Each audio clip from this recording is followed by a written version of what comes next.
Hello everyone, I'm DM Rawlings, the 10-Minute DM. I'm an experienced Forged in the Dark GM, and I want to offer some advice to you 10 minutes at a time.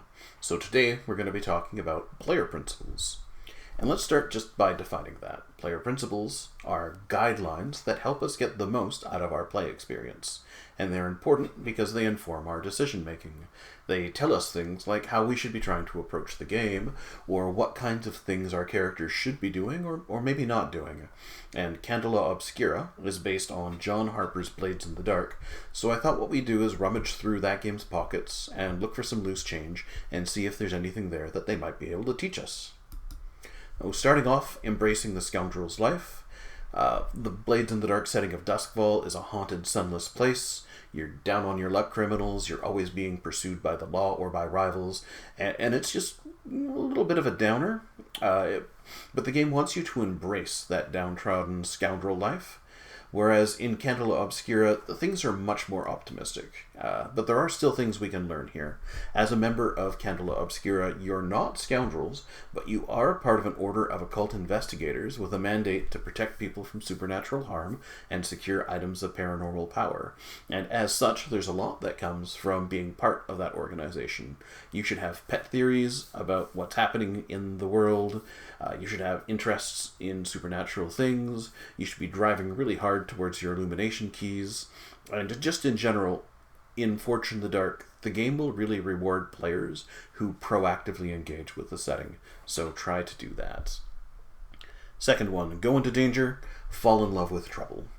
You are not a normal citizen. You're a trained investigator. The costs of being timid on an assignment could be really grave because they wouldn't have you out there if there wasn't some kind of peril or consequence that needs to be shut down. So when you're doing that, engage in risky ideas. Don't dismiss them out of hand. Be bold, take big swings, and throw caution to the wind. Sometimes feel free to take your lower gilded die when it would be narratively interesting to get a worse result, just to see what happens. In other words, like I've said before, drive your character like a stolen car. And also remember, consequences aren't failures. Everyone loves sixes, but never forget that 4s and 5s are successes as well. And the consequences that you do get during a session push the action of the game. So while you might be picking up some trouble along the way, the odds of success are really in your favor. And Candela Obscura gives you drive and resistance to get out of trouble, which is actually more resources in total than you get in Blades in the Dark. So engage with that. Though Harper says don't be a weasel, I try to keep things a little more positive and say try playing the game in good faith. Both Candela Obscura and Blades in the Dark can be broken by folks who don't play the game with good faith in mind. If you're always trying to use the best actions for things, if you're trying to bait low-stakes rolls to get your gilded actions used and replenish your drive, if you're trying to hang back and avoid high-stake rolls just by hanging back in the shadows of the session, or if you're trying to get too much out of an action roll, maybe you're refusing to acknowledge RP-specific consequences, those are all kinds of things that can damage the trust in the game. And I personally really enjoy crafting stories together with a table, but part of that social contract is respecting the shared fiction of the game. So, for instance, while you could jump off a chasm and try to, write up a new character, you should be avoiding things like that. There's no reason to prove that you can do something just so you can do it. Next up, take responsibility.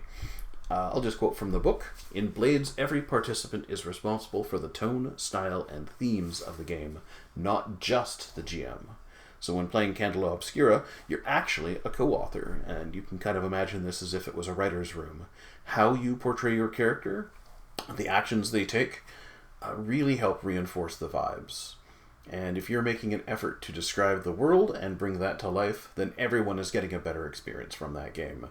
However, if you're not engaging with the assignment and you're disinterested in solving the mystery, or maybe you're not investing in narrating how your character interacts with the world, or you're not respecting genre conventions and being flippant with character reactions, then the game is going to suffer for it. If everyone takes responsibility for telling a good story, then a good story gets told. Well, next up, use your stress. The game is balanced, so things are pretty tough for characters by default, but the game does give you tools like drive and resistance to help you succeed despite the odds. And don't forget them, I guess. I think this is my least favorite of the ones, because it's like, use the mechanics of the game, which obviously you're supposed to do. Next up, don't talk yourself out of fun. Sure, there are probably ways to play things safe, and it might even be smarter to play things safe, but you're here to enjoy Candela Obscura and have fun with it. It's very difficult to die in the game. The scars mechanic is really cool, and the game gives you lots of tools to evade danger, like I've said. So go with sounds like fun. The game will take care of the rest. Next up, build your characters through play. You don't have to have every detail of your character figured out in advance. You can always hop out there very quickly and discover a lot of your character through play. Maybe they have an irrational fear of snakes, or a sister that doesn't approve of their lifestyle, or has a soft spot for the city's street urchins. Maybe you're tied in with some kind of pact with the seventh son of the seventh son, something like that. It can be fun to let consequences establish the fiction of your backstory.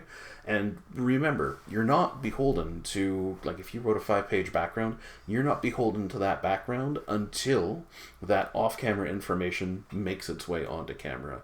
And then once it's established in the fiction, that's when you should be keeping it.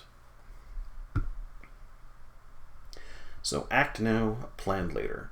Where possible, try to dive into uncertainty rather than stop to plan. On first glance, I didn't think this would translate as well to the other principles in Candela Obscura, because in Blades there's this really cool mechanic called flashbacks, where when you're in the middle of some kind of heist, you can stop the action, spend some stress, which is similar to drive, and then cut back to the past, and then talk about how your characters planned for this eventuality, and then zoom back to the future to show how that played out. So if a couple of, say a guard was guarding a door, then maybe you would flash back and say, okay, well, I flash back to a time and I pay off that guard, and then we cut back to the future, and then you walk up to the guard and give them a high five because they've been paid off and they just forgot that you were ever there.